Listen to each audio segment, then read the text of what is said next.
Graça e paz daquele que vive para todo sempre. Nós estamos falando da criação de todas as coisas. E nós estamos na criação da nova terra, do novo céu. E nós estamos trabalhando para fazer um resumo de todos os acontecimentos, desde Adão até chegar lá. Nosso destino é chegar lá, no novo céu e na nova terra. E nós falamos dos 400 anos de silêncio.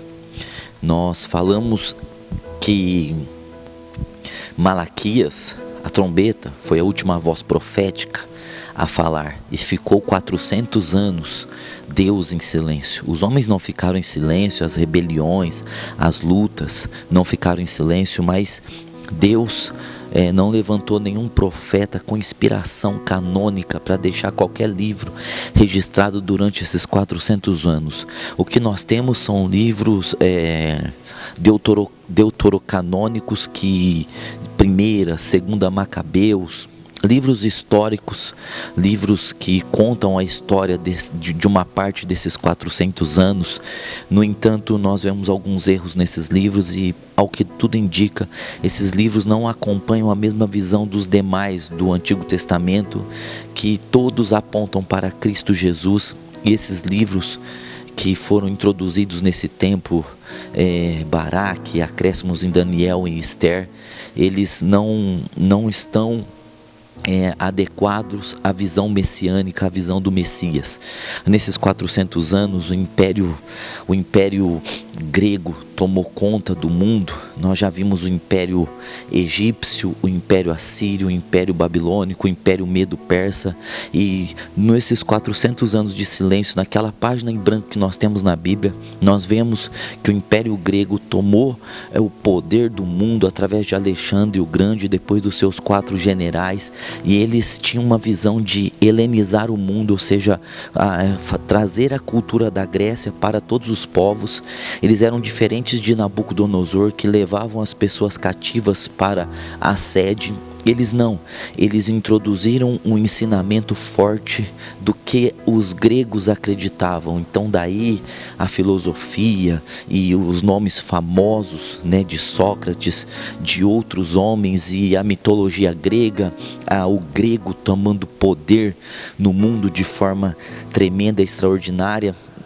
E nós vemos nesses 400 anos as seitas do tempo de Jesus sendo criadas ali.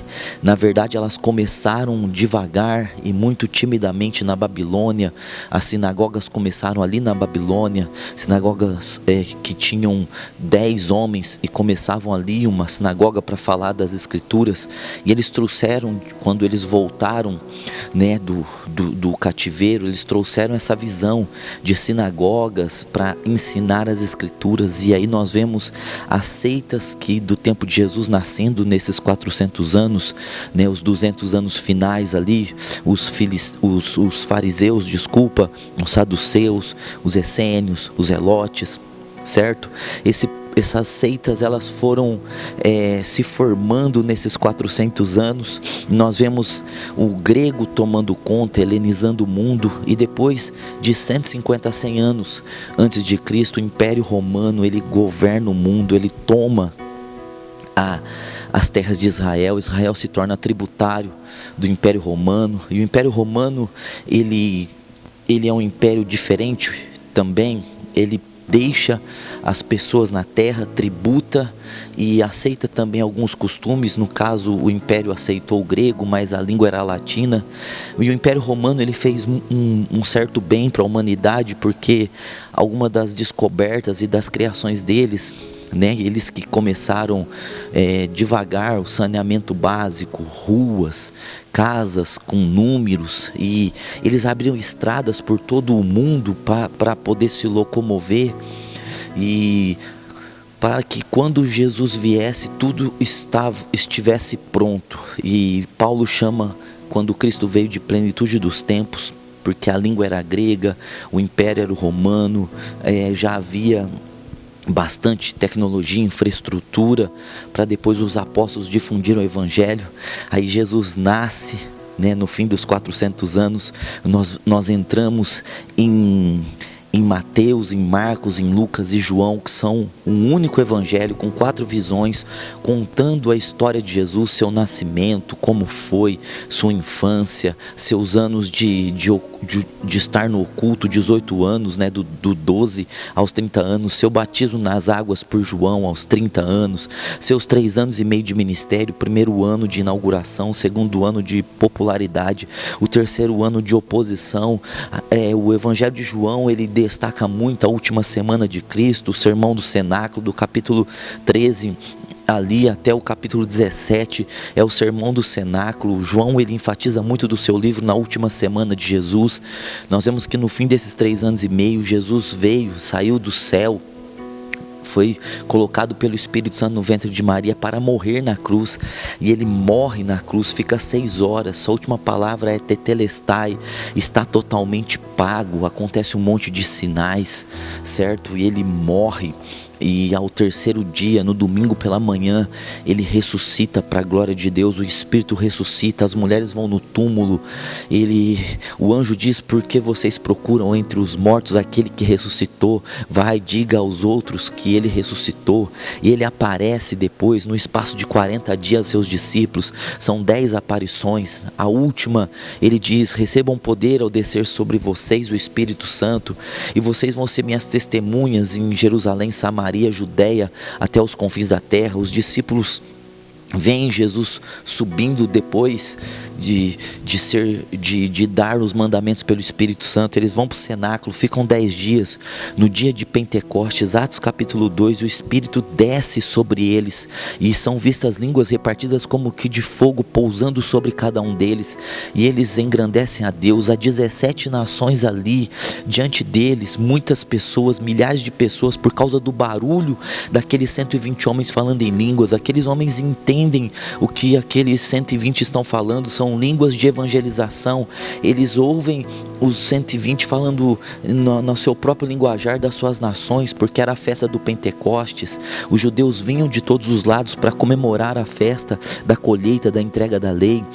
E naquele dia Pedro se levanta, faz um discurso memorável, ungido, incendiado pelo Espírito. 3.000 pessoas queimam o coração, e há ali o começo da igreja. 3.000 almas são batizadas, e começa a vida da igreja ali no dia de Pentecostes de forma extraordinária. E de repente o evangelho começa a crescer, certo? Estevão morre, o primeiro mártir, e daí eles começam a ser perseguidos. Eles vão pela Samaria, pela Judeia. Paulo começa a perseguir, mas no capítulo 9 Paulo tem um encontro de 5 a 6 anos depois da igreja estar formada, e Paulo se torna o apóstolo dos gentios e prega o evangelho aos gentios. Pedro é o primeiro a pregar a Cornélio, o primeiro gentio a falar em línguas, no capítulo 10 de Atos. E Paulo continua depois essa obra missionária. Em Atos capítulo 13 nós vemos o chamado de Paulo e de Barnabé ao apostolado. Paulo faz 3 viagens missionárias, prega ao mundo, ele escreve as cartas, sintetiza a nossa fé cristã. Os outros apóstolos também. Pedro escreve 2 das cartas, João escreve 3 cartas, um evangelho, o Apocalipse. Judas escreve a sua carta, Timóteo escreve sua carta, e então é formado o Novo Testamento. E os apóstolos, eles testemunham de Cristo até morrer. Todos eles praticamente morreram de mortes trágicas, são martirizados pelo nome do Senhor. Mas João, ele é preservado com vida, escreve Apocalipse na ilha de Patmos, volta depois, é solto, morre velho, dizendo: filhinhos, amai-vos uns aos outros, no ano 100.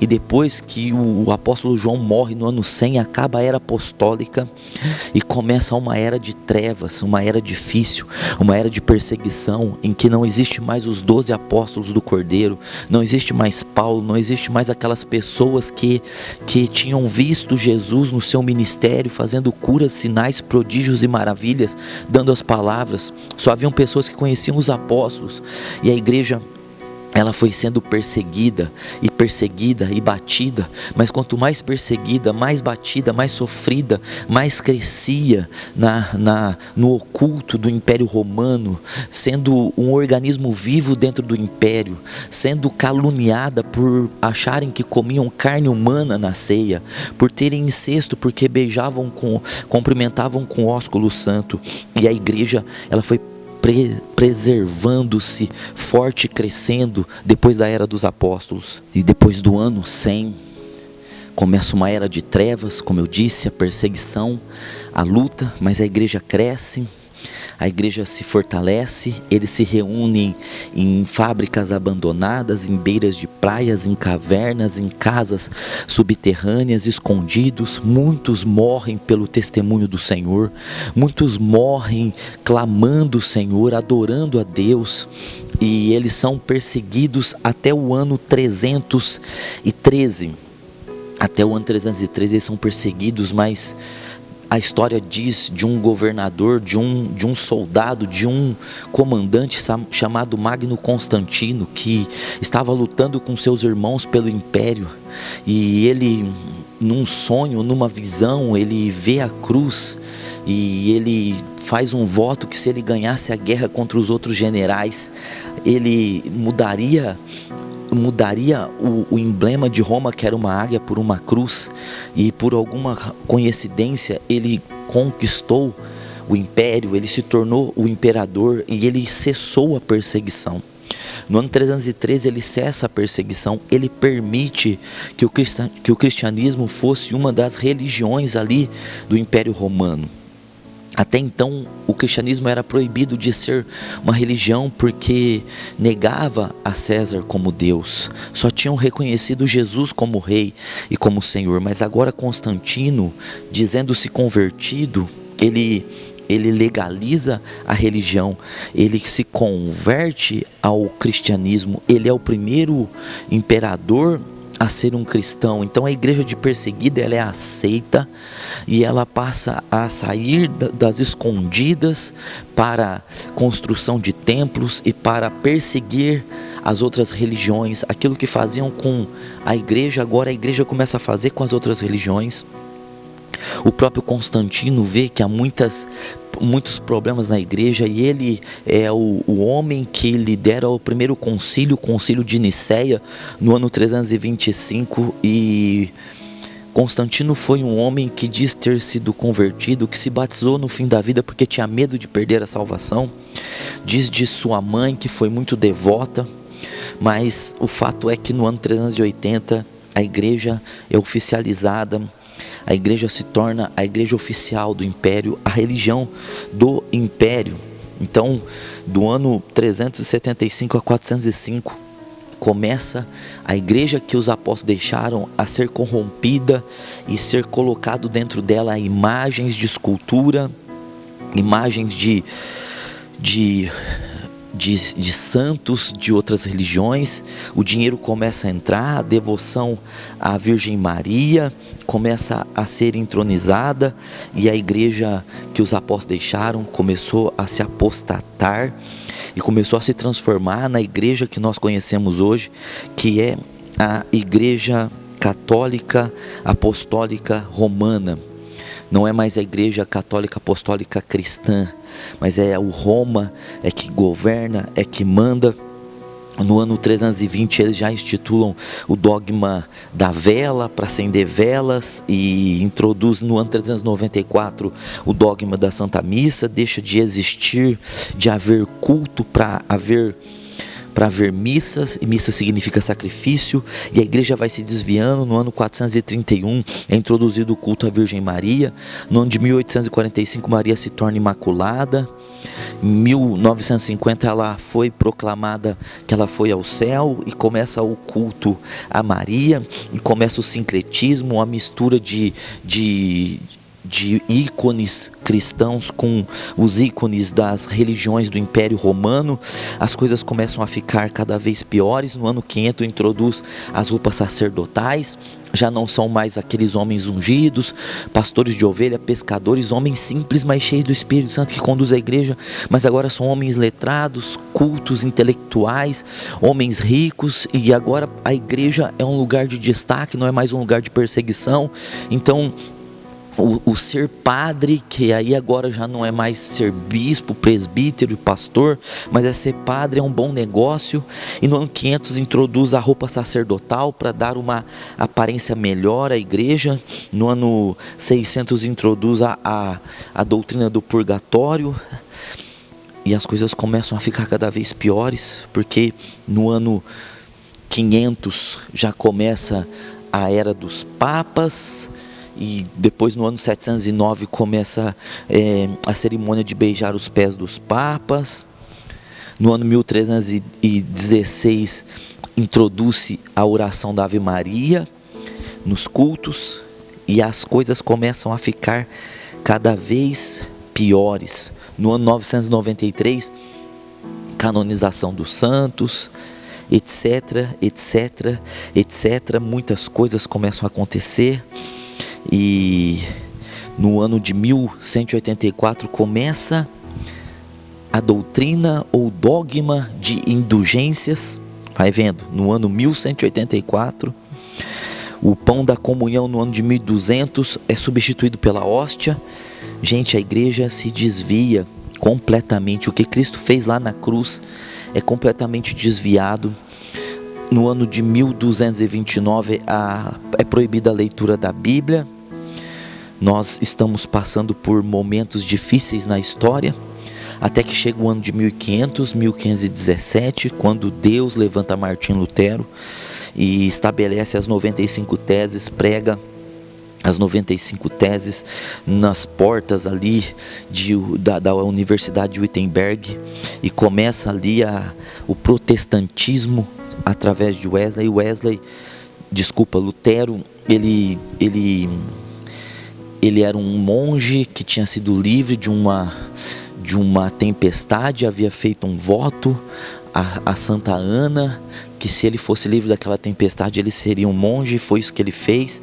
Ele tinha uma consciência muito forte de ser um pecador, e ele tinha até raiva de Deus por ser um justo juiz, até que ele leu a Bíblia, o justo viverá da fé. E ele teve um encontro com Cristo ali, nasceu de novo e passou a confrontar as ideias da Igreja Católica a ponto de fazer uma divisão com a Igreja e de Lutero se tornar os protestantes. E aí os protestantes começaram a ter voz como dos católicos, e as doutrinas da Bíblia elas foram restauradas desde 1517, elas estão sendo restauradas. Nós vemos isso acontecendo através de avivamentos na história, através de homens de Deus que se levantaram na história ensinando as Escrituras, as coisas que a Igreja Católica deixou passar para trás para ser a igreja do império, para ser a igreja do Estado, para se corromper.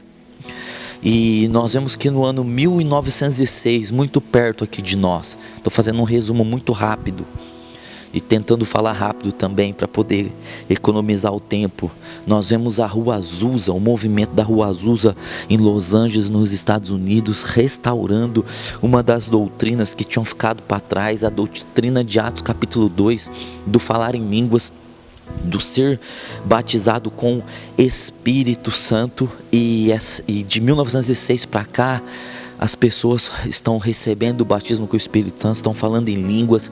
Nós vemos que depois disso foi restaurado muitas outras doutrinas, o estar em Cristo, certo? O Evangelho da Graça está sendo cada dia mais difundido, a fé foi descoberta novamente, o justo viverá da fé, coisa que havia se deixado para trás. Ministérios de cura, de libertação, de milagres, coisas que já não mais existiam, são restaurados. E nós estamos agora chegando nos últimos dias. No dia de Pentecostes, Pedro disse: esses são os últimos dias. Se passaram 2020 anos aproximadamente, e agora nós estamos chegando cada vez mais no fim de todas as coisas.